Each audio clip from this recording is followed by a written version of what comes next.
Bandung Lautan Api, bersamaan dengan Jepang yang berhasil memegang kendali militer, Komandan Brigade Infanteri Hindia ke-37 Sekutu, Brigadir Jenderal N. McDonald, bersama staf dan pasukannya yang ditugaskan untuk menduduki Bandung, tiba di kota itu pada 17 Oktober.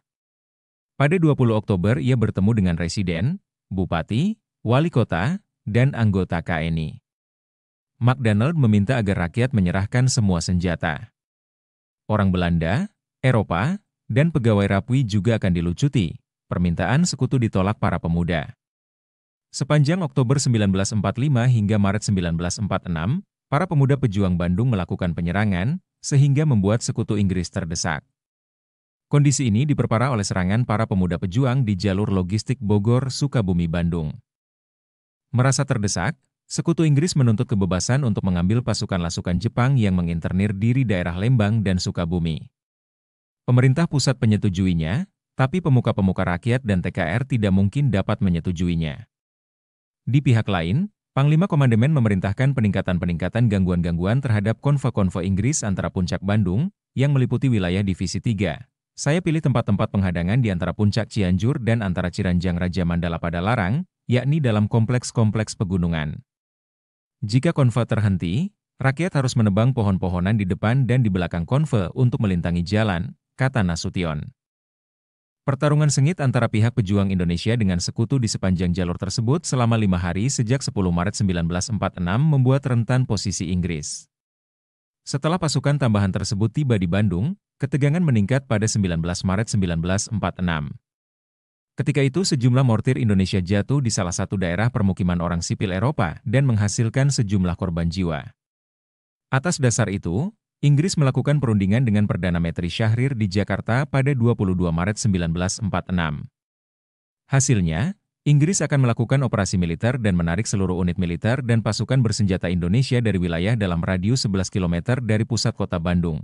Usai perundingan, hari itu juga, Komandan Komandemen Jawa Barat Didi Kartasasmita dan Wakil Menteri Keuangan Syafruddin Prawiranegara terbang dari Jakarta ke Bandung. Di Bandung, mereka memberitahu pemimpin sipil dan militer lokal mengenai ultimatum Inggris dan menyampaikan instruksi Perdana Menteri Syahrir yang harus diikuti. Pemerintahan sipil dan militer di Bandung pun berunding. Wali Kota Bandung Syamsurijal bersama Komandan Divisi Ketiga Kolonel Abdul Haris Nasution dan Kepala Seksi Majelis Persatuan Perjuangan Priangan, MP3, Sutoko sepakat bahwa hal itu harus dibahas secara lebih mendalam bersama Syahrir. Untuk itu, keesokan harinya, 23 Maret 1946, Nasution terbang ke Jakarta. Namun, saat Nasution berada di Jakarta, Komandan Divisi Hindia ke-23 di Bandung, Jenderal Hawthorne, merangsek maju. Pada 23 Maret 1946 sore, ia mengumumkan lewat radio dan pamflet bahwa Bandung Selatan akan dibersihkan dari orang-orang bersenjata. Pasukan bersenjata Indonesia harus sudah keluar dari wilayah 11 km sebelum tanggal 24 tengah malam untuk mencegah pertumpahan darah, dan warga sipil diminta untuk tetap tenang dan tidak meninggalkan rumah selama periode itu. Ketika Nasution kembali dari Jakarta pada 24 pagi, Nasution terperanjat menyaksikan cara culas Hawthorne. Maka, Nasution mengadakan pertemuan dengan perwakilan dari pemerintahan sipil, kepolisian, serta Badan Eksekutif DPRD Keresidenan Priangan dan Kota Bandung. Nasution menyampaikan bahwa pemerintah pusat telah memutuskan untuk mematuhi ultimatum Inggris dan mencegah terjadinya pertumpahan darah ataupun bentuk konfrontasi lainnya. Nasution kemudian mencoba bernegosiasi dengan Hawthorne agar memberi waktu penarikan pasukan selama 10 hari ke depan, dengan alasan akan terjadi insiden bila terburu-buru. Hal yang paling penting dalam benak Nasution adalah masih tersimpan suplai dan perlengkapan militer di Bandung Selatan. Namun tawaran Nasution ditolak oleh Hawthorne.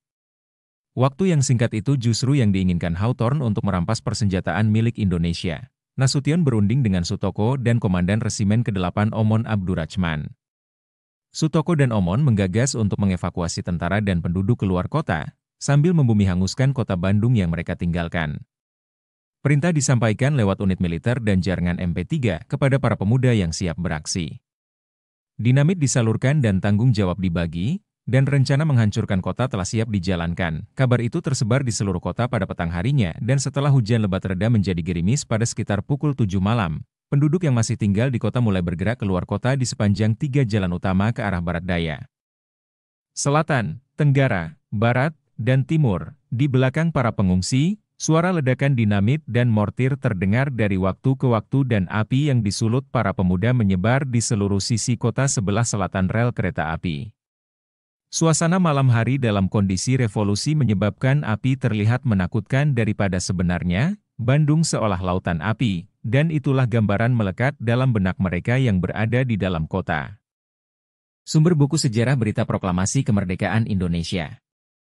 Penerbit Direktorat Sejarah dan Nilai Budaya Direktorat Jenderal Kebudayaan Kementerian Pendidikan dan Kebudayaan 2015.